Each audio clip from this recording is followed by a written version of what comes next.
আজকে আমাদের যে কর্মসূচি হচ্ছে এটা একজন বর্ধমানের বিশ্ববিদ্যালয় ইউনিভার্সিটিতে তিনি পড়াশোনা করতেন। একজন দলিত পরিবার থেকে একজন মহিলা প্রিয়াঙ্কা হাঁসদা একজন আদিবাসী পরিবারের মহিলা। আমরা এখানে আদিবাসী সমাজ হয়ে আমরা এসেছি। 14 তারিখে যে ঘটনাটা ঘটেছে, আজকে 18 তারিখ হলো। 18 তারিখ হওয়ার পরও আমাদের এইখানকার যিনি দোষী, যিনি খুন করেছেন, যিনি মার্ডার করেছেন, তাদেরকে এখনো পর্যন্ত গ্রেপ্তার হলো না। তারা জানে যে পুলিশ প্রশাসন যে মোবাইল তার নাম্বার ছিল, তারা জানে সেখানে ট্যাগ করেছে, সেই মোবাইলটা কোথায় নিয়ে চলে গেল আর মোবাইলটা কত দূরে নিয়ে চলে গেল তারা তদন্ত করে দেখতে গেলেই পরিষ্কার বোঝা যায় কোন কোন টাইমে কখন ফোন করা হয়েছিল, কোথা থেকে ঢুকেছিল। সেই দোষীদেরকে গ্রেপ্তার করা আর জিজ্ঞাসাবাদ করা। কেন তার কি সুযোগ ছিল না বা সময় ছিল না বা গ্রেপ্তার করতে পারতো না? গ্রেপ্তার করতে পারত, কিন্তু শুধু সেখানে কেসকে ধামা চাপানোর করার জন্যে আদিবাসী মহিলা পরিবার আছে বলে এইসব কার্যকলাপ করেছে। আপনারা দেখেছেন আরজি কল যেখানে মেডিকেল কলেজে যেভাবে হয়েছিল, ও মহিলা ছিল, সেইখানে তদন্ত শুরু হলো। এইখানে এখনো পর্যন্ত তদন্ত শুরু হলো না, গ্রেপ্তারও হলো না, জিজ্ঞাসা হলো না এখানকার আইসি এবং এসপি কি করছেন। তাদের পরিবারের মা এবং মহিলা যদি হতেন তিনি কি করতেন? তিনি কাকে চিঠি লিখতেন, কাকে জানাতেন? এসপিকে জানাতেন, ডিআইজিকে জানাতেন, আপনার ডিএসপিকে জানাতেন, না সেখানে আইসিকে জানাতেন, না এখানে পুলিশ মন্ত্রীকে জানাতেন, না কাকে জানাবেন? তার কাছে পরিষ্কার আছে যত রেপ দর্শন হচ্ছে সেটাকে ধামা চাপানো করার জন্যে, এই তদন্তকে এড়িয়ে নিয়ে যাওয়ার জন্যে এটা বিলম্ব হচ্ছে।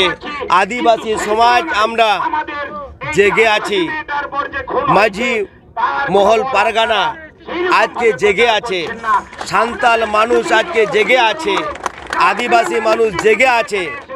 এই ন্যাশনাল রোডে আমরা রয়েছি।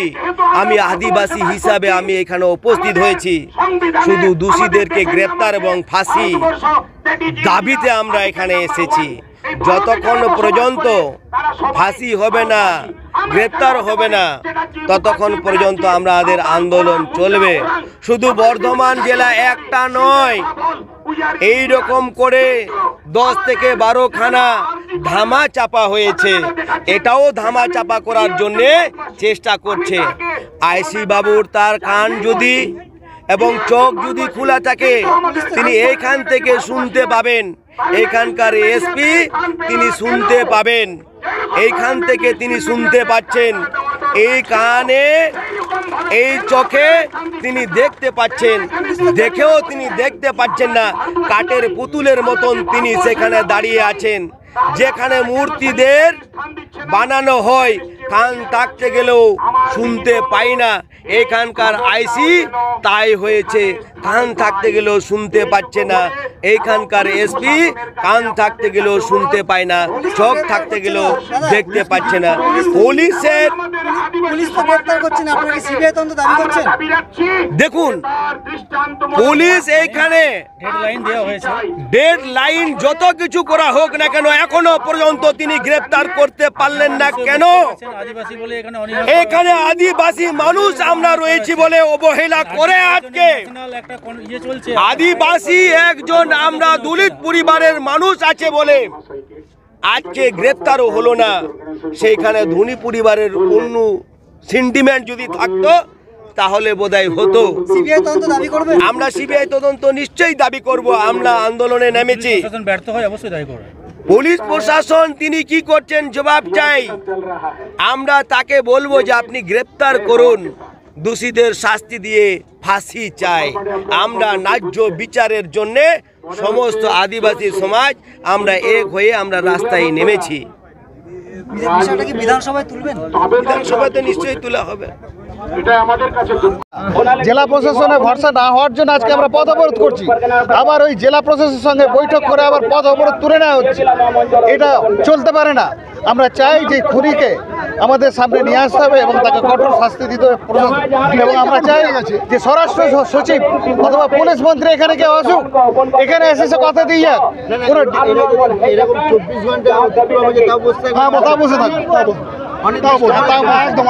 আমরা চাই বিচার চাই, খুনি ধরা পড়ুক। সিস্টেম হয়েছে, ডিজিটাল সিস্টেম হয়েছে, এই ডিজিটাল সিস্টেমটাকে কেন ভায়োলেট করা হচ্ছে? একদম তুলবো না, সমস্ত মানুষ এখন আমাদের কাছে